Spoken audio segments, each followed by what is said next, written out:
Hello दोस्तों, my self Puneet Kumar एक बार फिर से आपका यूनिक अप्रोच पर हार्दिक स्वागत है।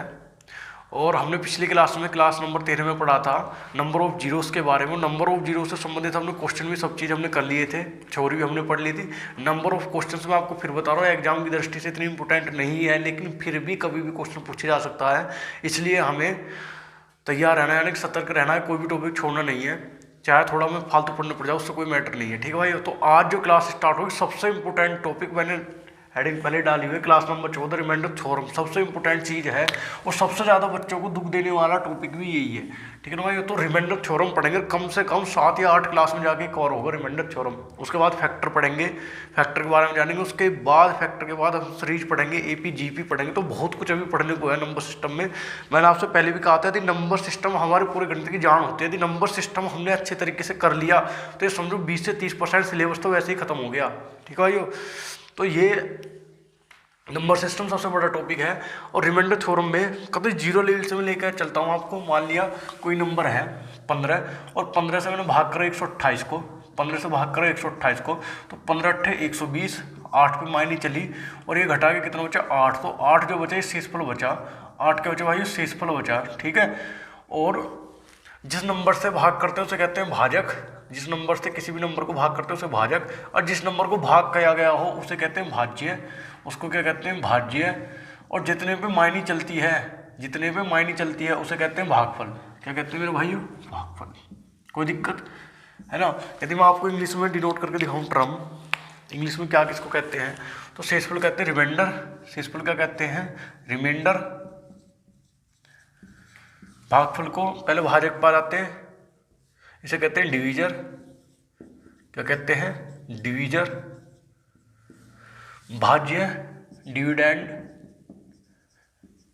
और भागफल कोशिएंट। भागफल क्या होता है? कोशिएंट। तो भाई इसमें एक बहुत प्यारा रिलेशन होता है, बहुत प्यारा रिलेशन होता है। रिलेशन क्या होता है? मान लिया मेरे भाई एक चीज़ बताओ, मैं 128 को कैसे लिख सकता हूँ? मैं 128 को कैसे लिख सकता हूँ? 128 बराबर 15 गुना 8 और प्लस कितना 8 लिख सकता हूँ, नहीं लिख सकता? तो इसका मतलब 128 को मैं लिखा 15 गुना 8 प्लस 8। ठीक है, तो 15 गुना 8 प्लस 8, तो इसका एक रिलेशन बना, खूबसूरत सा रिलेशन, जिसे कहते हैं भाज्य बराबर, भाज्य बराबर, भाज्य बराबर क्या बना? भाजक, भाजक गुना भागफल, भाज्य बराबर भाजक गुना भागफल प्लस शेषफल, प्लस शेषफल। देखो ये सबसे प्यारा रिलेशन बनता है ये इसमें कि भाज्य बराबर क्या हो जाता है? भाजक गुना भागफल प्लस शेषफल। ठीक है, यदि मैं इंग्लिश में लिखना चाहूँ तो इंग्लिश में लिखेंगे, क्या लिखेंगे इंग्लिश में? कि डिविडेंड बराबर, क्या लिखेंगे? डिविडेंड बराबर, डिविडेंड बराबर डिवीजर गुना कोशिएंट, डिविडेंड बराबर डिवीजर गुना कोशिएंट, डिविडेंड बराबर डिवीजर गुना कोशिएंट और प्लस क्या? रिमाइंडर। क्या होता? रिमाइंडर। ठीक है भाई, डिविडेंड बराबर डिवीजन गुना कोशिएंट प्लस रिमाइंडर। यहाँ तक आपको कोई दिक्कत नहीं होनी चाहिए, बेसिक सी बात है। और ये मत घबराना कि कभी बेसिक से लेकर चलेंगे, पूरा टॉप लेवल पे ले जाकर हम इस टॉपिक को फिनिश करेंगे। ठीक है भाई, तो भाज्य बराबर क्या होता है? भाजक गुना भागफल प्लस शेषफल। डिविडेंड बराबर यानी कि डिवीजन गुना कोशिएंट प्लस रिमाइंडर। ठीक है भाई, अब आगे की तरफ चलते हैं। एक जनरल स्टैंडर्ड एग्जाम्पल लेकर मैं आपको समझा देता हूँ कि होता क्या है।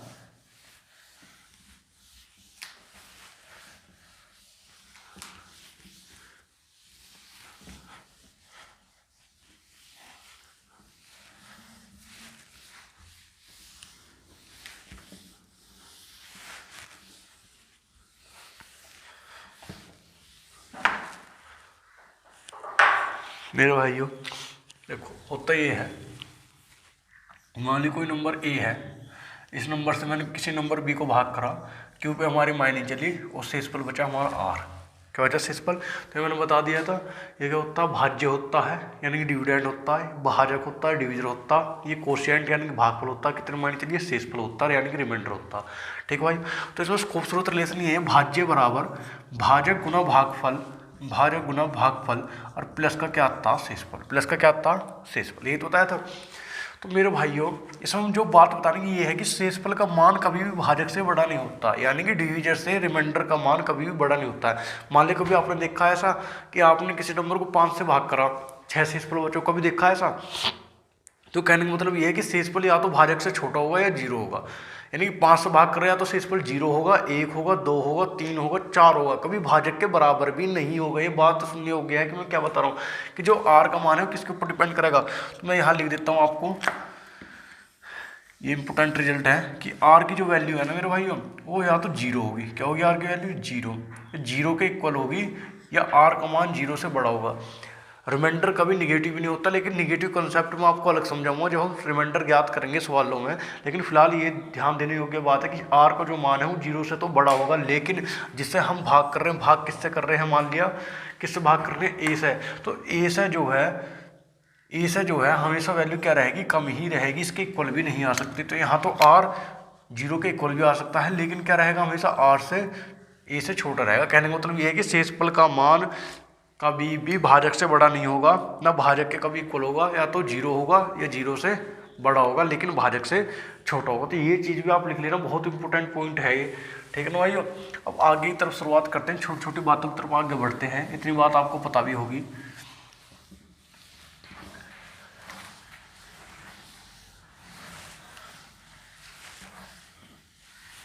चलो भाइयों आगे की तरफ चलते हैं। जैसे सपोज करो कि 140 है, क्या है 140, और मैंने भाग करा इसे 15 से, कितने से भाग करा भाइयों, 15 से भाग करा, 140 है और मैंने इसे डिवाइड करा है 15 से, तो 15 निम्मा 135, तो रिमाइंडर बचेगा 5, रिमाइंडर कितना बचेगा 5। इस बात में किसी को कंफ्यूज नहीं होगा और ना ही इसमें कोई इतनी बड़ी बात है। यदि 15 से मैं 140 को भाग करता हूँ तो 15 निम्मा 135, तो शेषफल बचेगा 5। इस चीज़ में आपको कोई डाउट नहीं होगा।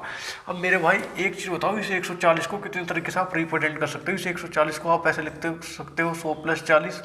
देखो जिस कंसेप्ट को मैं समझाना चाह रहा हूँ उस पर जोर देना कि यदि 140 को आप क्या लिख सकते हो, 100 + 40 लिख सकते हो, 100 + 40, और भाग किससे करना है, 15 से। भाग किससे करना है, 15 से। तो इस चीज़ का ध्यान रखना है, किस चीज़ का ध्यान रखना है कि जिससे भी भाग कर रहे हो और जिन नंबरों के बीच ऑपरेशन लग रहा है उसी ऑपरेशन का यूज करना है, बस आपको डिवाइड कर देना है। तो यदि 15 से मैं 100 को भाग करूँ तो 15 × 90, तो शेषफल यहाँ बचेगा 10। कितना शेषफल बचेगा 10, 15 दूनी 30, तो यहाँ शेषफल कितना बचेगा 10। अब मेरे भाइयों मैंने आपको ये कहा है कि सवाल में यदि प्लस का ऑपरेशन, यानी जो भी ऑपरेशन लगा हो, प्लस हो, माइनस हो, है ना, गुना हो, तो वो यूज करना, 3 ऑपरेशन यूज होने हैं। यहाँ चिन्ह बीच में प्लस का होते हैं, प्लस का चिन्ह ही लगा देना है। 10 और 10 कितना हो जाएगा मेरे भाई, 20 होगा, और 20 को यदि हम 15 से भाग करेंगे तो 15 का 15, 15 दूनी 30। एक चीज़ बताओ, मैंने अभी आपको ये बताई थी, क्या कभी भी शेषफल जिससे हम भाग कर रहे हैं उससे ज़्यादा हो सकता तो नहीं हो सकता, लेकिन हमारा शेषफल कितना रहा भाई 20, तो इसलिए मैंने फर्दर इसे 15 से डिवाइड करा है, समझ रहे हो ना। तो कहने का मतलब शेषफल कभी भी भाजक से बड़ा नहीं हो सकता, यानी कि रिमाइंडर कभी भी डिविजन से बड़ा नहीं होगा। तो इसलिए 15 से 20 को फर्दर डिवाइड करेंगे तो रिमाइंडर कितना आ जाएगा मेरे भाई 5। रिमाइंडर कितना आ जाएगा 5। अब मैं इसे ऐसे लिख रहा हूँ, कैसे लिख रहा हूँ, मैंने 140 को ऐसे नहीं लिख सकता, 150 - 10 लिख सकता हूँ, नहीं लिख सकता, लिख सकता हूँ, नहीं लिख सकता, कोई दिक्कत। तो फिर क्या आएगा, तो मेरे भाइयों फिर क्या आएगा, फिर आपने 15 से भाग करा, फिर से तो 15 से भाग करा तो 15 से तो पूरा कैंसिल हो जाते हैं, यहाँ तो शेषफल कितना बचेगा 0, और यहाँ 15 10 से छोटा, तो शेषफल कितना बचा 10, तो शेषफल आया -10। शेषफल कितना आया -10। मैंने अभी बताया था ना, तो शेषफल 0 से छोटा जाने का माइनस शेषफल कभी हो ही नहीं सकता। तो इस माइनस शेषफल को प्लस बनाने के लिए आपको 15 का पहाड़ फिर से पढ़ना पड़ेगा। तो 15 का 15, तो इसमें भाजक को वापस जोड़ देते हैं, मैंने इसमें 15 जोड़ दिया, यानी कि डिवीजन को वापस जोड़ देते हैं। तो 15 में से 10 बचेंगे तो कितना बचेगा, रिमाइंडर 5। तो मेरे भाइयों, मेरा जो समझाने का इंटेंशन ये है कि 140 को आप सीधा डिवाइड कर सकते हो, चाहे 140 को आप ऐसे अलग अलग करके डिवाइड कर सकते हो, चाहे उसे आप घटा के डिवाइड कर सकते हो। ये अपनी सहूलियत के अनुसार, यानी कि जैसा क्वेश्चन में दिया है उसके अकॉर्डिंग हमें चलना है। मान लिया कहीं हमें बहुत सारे नंबर लिख रहे हैं तो हमें उन्हें जोड़ने की जरूरत नहीं है, यदि प्लस माइनस जैसा ऑपरेशन चलता जा रहा है ऐसे ऑपरेशन यूज करना है और सीधा सीधा उसे डिवाइड कर देना है। कहने का इंटेंशन ये है, इस बात को जो समझाने का पर्पज है वो यही है। और मैं आपको भी 1-2 सवाल देता हूँ, उससे आपको क्लियर हो जाएगा। डिविजिबिलिटी रूल आप सभी ने पढ़े रखे हैं, तो उसी से बेस्ड मैं आपको क्वेश्चन देता हूँ, आपको क्लियर हो जाएगा कि मैं क्या बताना चाह रहा हूँ। ठीक है भाइयों,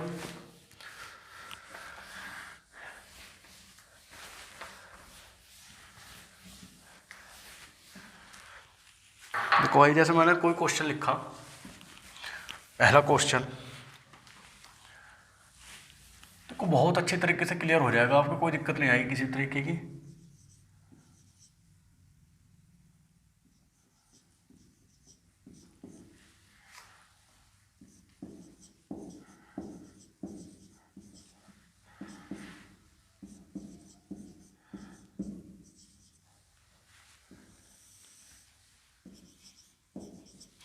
वह सवाल ये है कि 12,355 प्लस 1,34,580 प्लस 13,478। तो हमने 25 से डिवाइड करा तो रिमाइंडर पूछ रहा। क्या पूछ रहा? रिमाइंडर। तो बहुत बच्चों के दिमाग में आएगा कि पहले इन्हें जोड़ ले और फिर 25 से भाग करें। तो भाई ऐसी गलती कभी नहीं करना है, इसीलिए मेरे सिखाने का पर्पज यही था। तो मैंने 25 का डिविजिबिलिटी रूल क्या पढ़ाया था आपको? मैंने 25 का डिविजिबिलिटी रूल ये पढ़ाया था कि किसी भी संख्या के अंतिम दो अंक 25 से विभाज्य है तो वो संख्या 25 से विभाज्य होगी। यदि संख्या 25 से पूरी विभाज्य नहीं है तो कुछ न कुछ शेषफल जरूर बचेगा। लेकिन चेक क्या करना है? अंतिम के दो अंक। तो इतने बड़े अंकों से मुझे कोई मतलब नहीं, मुझे सिर्फ 55 से मतलब है। और 25 से यदि मैं 55 का पहाड़ा पढ़ूंगा तो 25 दूनी 50 और 25 या 75 तो बहुत ज़्यादा हो जाए। तो 25 दूनी 50 पे मायने चल रही है। यदि 50 पे मायने चलाऊंगा तो शेषफल बचेगा 5। शेषफल कितना बचेगा? 5। क्लियर? बीच में किस चीज़ का ऑपरेशन प्लस है तो प्लस, माइनस होता माइनस और गुणा होती तो गुना। अब 25 से मैंने इसे फिर से 80 को डिवाइड करा तो 25 या 75। तो शेषफल कितना है? 5। शेषफल कितना है? 5 प्लस। अब 78 है, 134 से मेरा कोई मतलब नहीं, 25 या 75। तो शेषफल कितना बचा? 3। शेषफल कितना बचा? 3। अब भैया ये सारे शेषफल जोड़ने 5 और 5 10 और 3 कितना हो जाएगा? 13। तो इसका रिमाइंडर कितना आएगा मेरे भाइयों? बताओ रिमाइंडर कितना आएगा? 13। कोई दिक्कत? यदि रिमाइंडर 25 से ज़्यादा आता, मान लिया रिमाइंडर हमारा 28 आ जाता तो 25 उसमें से घटा देते तो 3 आ जाता, 25 पहाड़ा फिर से पढ़ देते। तो यहाँ तक कोई दिक्कत है? बहुत बेसिक और सिंपल सा सवाल है, कोई कन्फ्यूजन नहीं होनी चाहिए मेरे हिसाब से। तो अब यदि मैं आपको एक और सवाल देता हूँ, क्या सवाल देता हूँ, तो इसके ऊपर भरपूर प्रैक्टिस करेंगे हम। नेगेटिव कंसेप्ट रिमाइंडर भी इसमें हम यूज करेंगे जो मैं आपको सिखाऊंगा। लेकिन फिलहाल हमें जो चीज़ सीखनी है उस पर हम फोकस करेंगे सिर्फ। ठीक है भाइयों?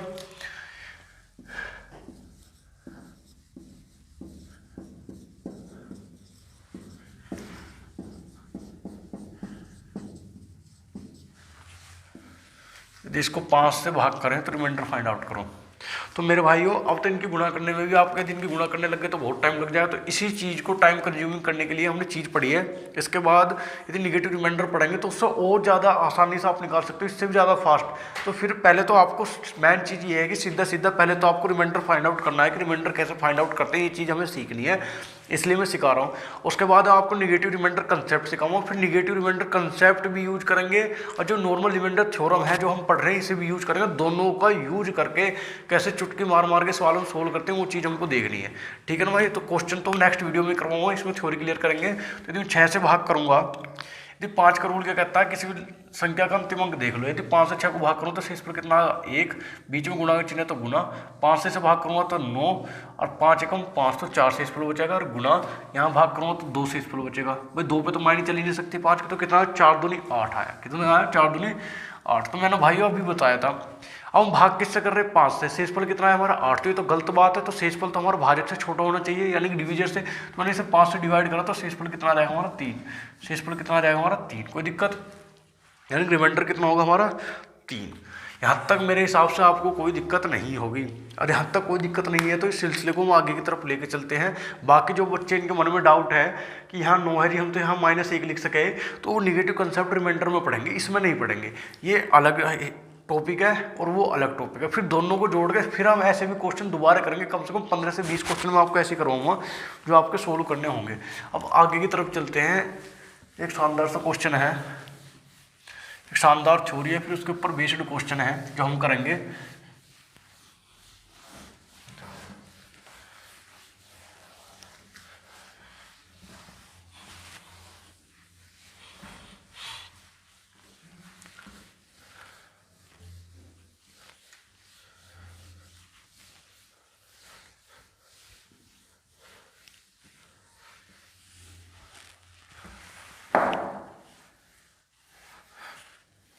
देखो भाई मैं आपको क्या बताना चाह रहा था। मान लिया क्वेश्चन कैसा आएंगे? क्वेश्चन ऐसा आएंगे, पहले मेरी आवाज़ सुनना, मैं क्या बताना चाह रहा हूँ। क्वेश्चन ऐसा आएगा पहले कि किसी संख्या को 88 से भाग करने पर, किसी भी संख्या को 88 से भाग करने पर शेषफल 42 प्राप्त होता है। किसी संख्या को 88 से भाग करने पर शेषफल 42 प्राप्त होता है, तो उसी संख्या को 11 से भाग करने पर शेषफल क्या प्राप्त होगा, ये हमें जानना है। मैंने पहले क्वेश्चन लिखा, क्या लिखा? किसी संख्या को, देखो मैंने पहले लिखा किसी संख्या को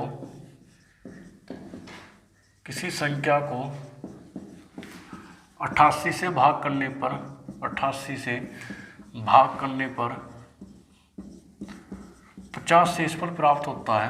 किसी संख्या को 88 से भाग करने पर 50 शेषफल प्राप्त होता है, 50 शेषफल प्राप्त होता है, तो उसी संख्या को 11 से भाग करने पर, उसी संख्या को 11 से भाग करने पर, 11 से भाग करने पर क्या शेषफल प्राप्त होगा, भाग करने पर क्या शेषफल प्राप्त हो, ये हमको बताना है। को मैं इंग्लिश में भी एक बार बोल देता हूँ, इंग्लिश वाले बच्चे यदि नोट करना चाहें नोट कर लें। If any number is divided by 88 then we get the 50 remainder, and if the same number is divided by 11 then what is the remainder, then what is the remainder या what will be remainder. When a number is divided by 88 then we get the remainder 50, and when the same number is divided by 11 then what will be the remainder। तो कहने का मतलब ये है भाइयों, यदि किसी संख्या को हम 88 से भाग कर रहे हैं तो शेषफल 50 हो रहा है। यदि सेम नंबर को, उसी नंबर को हम यदि 11 से भाग करें तो शेषफल क्या प्राप्त होगा। तो पहले मैं आपको लॉन्ग मेथड से ले जाता हूँ, फिर आपको शॉर्ट में आपको समझाऊंगा। देखो भैया, ये है कि मान ली कोई भी नंबर मान लिया मैंने, नंबर n मान लिया, ठीक है, किससे भाग कर रहे हैं 88 से। मान लिया मायने कितने चली, q बार मायने चली, यानी भागफल क्यों आया, शेषफल कितना 50, शेषफल कितना 50। इसी सेम नंबर को मैंने 11 से डिवाइड करा तो ये क्या आ जाएगा 88 गुना q, और कितना आ जाएगा मेरे लाल 50, कितना आ जाएगा भैया 50, और 11 से हमने क्या कर दिया डिवाइड कर दिया, ठीक है भैया। अब 11 से डिवाइड कर दिया, क्या मैं इसको ऐसा लिख सकता 88 गुना q और प्लस क्या 11 से, तो प्लस 50/11। तो मेरे भाई यहाँ से तो कट के कुछ रिमाइंडर बचने का नहीं, ये तो पूरा पूरा कट गया, तो यहाँ तो रिमाइंडर बना 0, यहाँ तो रिमाइंडर बना 0। और डिपेंड किसके ऊपर रहेगा, रिमाइंडर इसके ऊपर रहेगा जो पहले शेषफल बच रहा था। यदि 11 से 50 को मैंने भाग करा तो शेषफल कितना आएगा 11 चौक 44, तो शेषफल बचेगा 6। शेषफल कितना बचेगा 6, शेषफल कितना बचेगा हमारा 6। तो मेरे भाई आपको ये ध्यान रखना है कि जो सवाल दिया है तो उसमें ये देखना है जिस पहले भाजक है, जो पहला वाला भाजक है, पहले वाला भाजक दूसरे भाजक से विभाजित होना चाहिए। कहने मतलब ये है जो फर्स्ट डिवीजर है is divided by second divisor then we apply this process. कहने का मतलब ये है कि भाइयों शेषफल कितना होगा 6। तो आप इसको ऐसे न करके आपको सीधा क्या देखना है, आपको सीधा ये देखना है, क्या देखना भाइयों कि यदि आपने 11 से संख्या को भाग करा, यानी 11 से भाग करा, पहले किससे भाग कर रहे थे आप 88 से, पहले किससे भाग कर रहे थे आप 88 से, आप किससे भाग कर रहे हो आप 11 से, कि 11 से 88 डिविजिबल है, तो यस, यदि डिविजिबल है तो सीधा आप शेषफल को डिवाइड करना है। तो 50 को यदि 11 से भाग करोगे तो रिमाइंडर कितना आएगा, तो रिमाइंडर आएगा 11 चौक 44, रिमाइंडर आ जाएगा 6। आपको सीधा बता देना है, ठीक है भाइयों। अब क्वेश्चन ये उठता है, मान लिया जी मैंने तो यह 87 लिख दिया, क्या लिख दिया 88/7 लिख दिया। अब बताओ यदि 87 से भाग करने पर 50 शेषफल प्राप्त होता है तो उसी संख्या को 11 से भाग करने पर शेषफल क्या होगा, समझ रहे हो क्वेश्चन। अब यहाँ मैंने 87 कर दिया। अब मुझे आप ये बताओ क्या 11 से 87 डिविजिबल है, नहीं, तो n बराबर क्या बैठेगा, यदि n बराबर निकालना चाहूँ तो ये बैठेगा 87 क्यों प्लस का कितना 50। और भैया यदि 11 से डिवाइड कर रहे हैं तो यहाँ भी 11 आ जाएगा सारे में, तो ये बैठेगा 87 गुना q/11 और प्लस क्या हो जाएगा 50/11। तो भैया यहाँ से भी रिमाइंडर बचेगा और यहाँ से भी रिमाइंडर बचेगा। तो q की वैल्यू तो ज्ञात है, हमें पता ही ना, q का मान 1 भी हो सकता है, 2 भी हो सकता है, 3 भी हो सकता है, 11 होगा तो पूरा कट भी जाएगा। तो इसमें बता ही नहीं सकते कि पहले वाले का रिमाइंडर क्या आएगा, दूसरे वाले का तो फिक्स हो जाएगा। तो यदि कभी ऐसा सवाल आता है कि पहला भाजक दूसरे भाजक को विभाजित ना कर पाए, कि यदि पहला वाला भाजक दूसरे भाजक से विभाजित ना हो पाए, तो इसको उत्तर आएगा ज्ञात नहीं कर सकते। सुन लेना, ज्ञात नहीं कर सकते, इनफाइनाइट आएगा, 0 आएगा, क्या ज्ञात नहीं कर सकते, ज्ञात नहीं कर सकते, ठीक है भाइयों। यदि पहला भाजक दूसरे भाजक से विभाजित नहीं होता तो उत्तर लगाना है ज्ञात नहीं कर सकते, ठीक है भाइयों। तो आज की क्लास हम यहीं तक रखेंगे, कल थोड़ी सी इसकी थ्योरी रह गई है उसे डिस्कस करेंगे और क्वेश्चन लाएंगे बेहतरीन लेवल के, ठीक है भाइयों। इससे ये है कि इसमें ये थ्योरी बची है कि जो ऑपरेशन हम संख्या के साथ करते हैं वही ऑपरेशन हमें शेषफल के साथ करना होता है, ठीक है ना। तो इसके बारे में कल जानेंगे, इससे रिलेटेड क्वेश्चन भी कल करेंगे। तो ठीक है भाइयों, हमारे साथ बने रहें, जुड़े रहें, चैनल को सब्सक्राइब करें और अपडेट के लिए ज़्यादा से ज़्यादा टेलीग्राम को ऑफिशियल चैनल ज्वाइन करें, फेसबुक चैनल ज्वाइन करें ज़्यादा को, और बेल आइकन को दबा दें, क्योंकि जिससे आप नोटिफिकेशन पहुंचता रहे। तो मेरे भाइयों बाय, टेक केयर, अपना ख्याल रखो।